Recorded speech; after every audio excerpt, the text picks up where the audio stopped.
অনেকেই নিজেদের ডিভাইসে নৈপুণ্য অ্যাপ নিয়ে কাজ করতে পারছেন না বা নৈপুণ্যে শিক্ষার্থীর পিআই বিআই এন্ট্রি দিতে পারছেন না। আপনাদের যাদের মোবাইলে বা ট্যাবে নৈপুণ্য অ্যাপসটি ইনস্টল হচ্ছে না, তারা কিভাবে নৈপুণ্যের মাধ্যমে আপনি ডিভাইস থেকে শিক্ষার্থীদের পিআই বিআই মাত্রা ইনপুট দিবেন, সেটাই আমি আজকে আপনাদেরকে দেখাবো। তো আশা করি শেষ পর্যন্ত আপনারা আমার সাথে থাকবেন, আমার চ্যানেলটি সাবস্ক্রাইব করবেন, ভিডিওটি আপনার কাজে আসলে লাইক করবেন এবং অন্যদের সাথে শেয়ার করবেন। তো চলুন আমরা দেখি আজকের সমস্যার সমাধান কি হতে পারে। আসসালামু আলাইকুম প্রিয় সুধীমণ্ডলী, আজকে আপনাদের অনেকের বিশেষ অনুরোধে নৈপুণ্য অ্যাপসের একটি গুরুত্বপূর্ণ অংশ নিয়ে উপস্থিত হয়েছি। আপনারা আপনাদের অনুরোধে উল্লেখ করেছেন আপনাদের ডিভাইসে নৈপুণ্য অ্যাপসটি ইনস্টল হচ্ছে না। তাহলে আপনারা কিভাবে নৈপুণ্য অ্যাপে শিক্ষার্থীদের পিআই সময়ের মাত্রায় এন্ট্রি দিবেন। আপনারা যখনই নৈপুণ্য অ্যাপস ইনস্টল করতে যাচ্ছেন তখন হয়তোবা স্ক্রিনে এ ধরনের মেসেজ দেখতে পাচ্ছেন, your device is not compatible with this version. তো প্রিয় সুধীমণ্ডলী, আমাকে রিকোয়েস্ট করার জন্য আপনাদের অনেক ধন্যবাদ। তো বোঝা যাচ্ছে আপনারা আমার ভিডিওগুলি দেখেন এবং সমস্যার সমাধান চেয়েছেন। আপনারা ইউটিউবে প্রবেশ করে সার্চ অপশনে বাংলায় দেশি চ্যানেল লিখলেই আমার চ্যানেলটি পেয়ে যাবেন। সবার উপরে আমার চ্যানেলটি দেখা যাচ্ছে, এই দেশি চ্যানেলে স্পর্শ করলেই আমার সমস্ত ভিডিও পেয়ে যাবেন। আপনারা স্ক্রিনে সম্প্রতিকালের ভিডিওগুলি পেয়ে যাবেন প্লেলিস্টে স্পর্শ করে। এখানে নিচের দিকে নৈপুণ্য যে প্লেলিস্ট আছে সেখানে স্পর্শ করলেই নৈপুণ্য সংক্রান্ত যাবতীয় ভিডিওগুলি দেখতে পাবেন। তো আজকে আমি আপনাদেরকে সমাধান দিতে যাচ্ছি। আপনাদের যাদের মোবাইলে বা ট্যাবে নৈপুণ্য অ্যাপসটি ইনস্টল হচ্ছে না, তারা কিভাবে নৈপুণ্যের মাধ্যমে আপনি ডিভাইস থেকে শিক্ষার্থীদের পিআই বিআই ইনপুট দিবেন, সেটাই আমি আজকে আপনাদেরকে দেখাবো। তো প্রিয় সুধীমণ্ডলী, প্রথমে আপনি আপনার মোবাইলে গুগল সার্চ ইঞ্জিনটি চালু করবেন অথবা সার্চ অপশনে নৈপুণ্য লিখে সার্চ দিবেন। তো দেখুন স্ক্রিনে আপনি নৈপুণ্যর 3টি ভার্সন দেখতে পাচ্ছেন। তো প্রথমটি মাস্টার নৈপুণ্য, সেটার ওয়েব অ্যাড্রেস দেখতে পাচ্ছেন।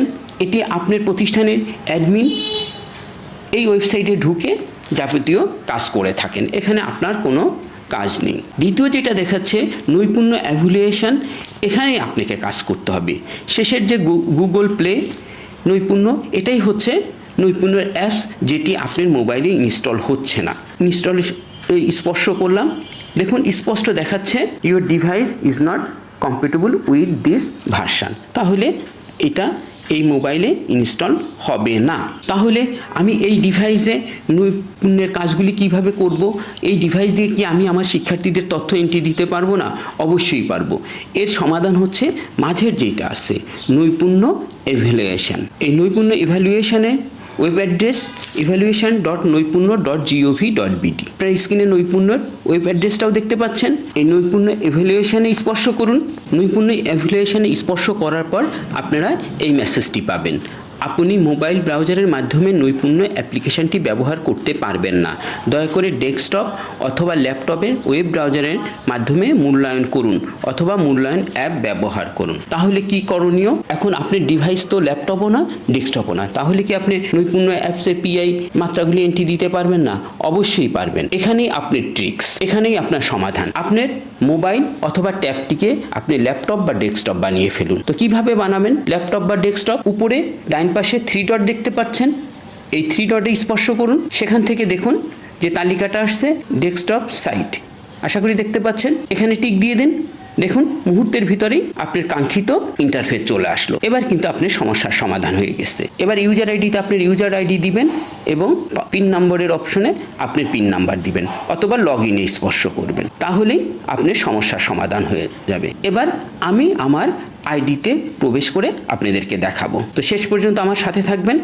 প্রিয় সুধী, ইউজার আইডি এবং পিন নাম্বার যেহেতু গোপনীয়, আপনারা এই দুটোই কারোর সাথে শেয়ার করবেন না। আমি আমার ইউজার আইডি এবং পিন নাম্বার দিলাম। এবার লগ ইন স্পর্শ করব। লগ ইন করুন। আমার জন্য নির্ধারিত ইন্টারফেসটি লোড হচ্ছে। আপনারা স্ক্রিনে দেখতে পাচ্ছেন আমার নাম এবং ইউজার আইডি দেখাচ্ছে।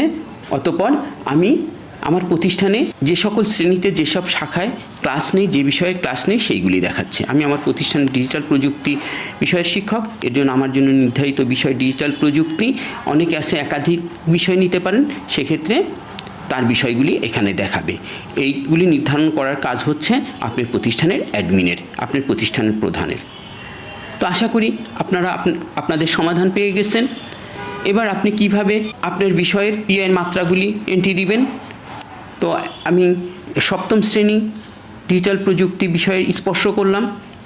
দেখুন স্ক্রিনে আপনি দেখতে পাচ্ছেন ডিজিটাল প্রযুক্তি সপ্তম শ্রেণী, প্রথম পাতা পারদর্শিতা ও আচরণগত মূল্যায়ন করুন।